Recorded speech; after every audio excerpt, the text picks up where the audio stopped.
Remove the main hood panel. Remove top portion of the dash. Remove the seat. Remove that part of the radiator hose that connects to the bottom portion of the engine. Replace the factory T with the aluminum Y fitting included in the kit. Reconnect this piping to the machine. Use the PEX coupler supplied with the kit and install it on the end of the smaller hose that was removed from the T. This picture shows the new heater hose alignment underneath of the seat. Remove the center floor plate and feed the heater hoses through to the front of the machine. Zip tie the heater hoses to the steel radiator lines to keep out of the way of the drive shaft and reinstall the center floor plate.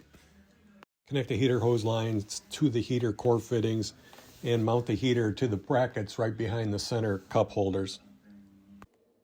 Use the factory defrost embossments on the back side of the dash panel to cut the holes for the defrost vents.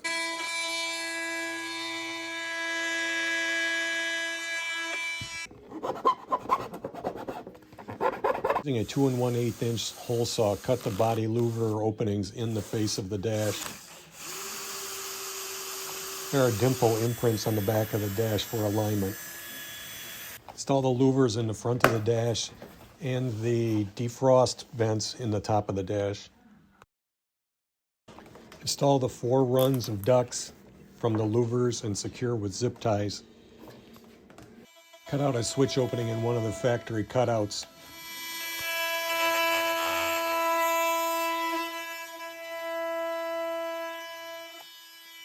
Install the rocker switch in the switch opening and connect to the wiring harness.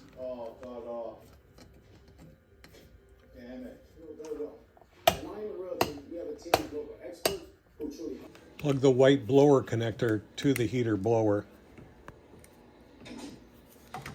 Run the red and black power wires from the wiring harness to the machine and install on the accessory bar.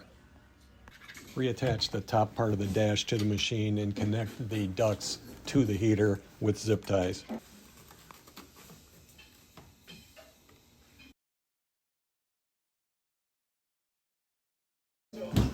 Reinstall seat. Add antifreeze to the radiator, bleeding air from the coolant system by loosening the bleed screw.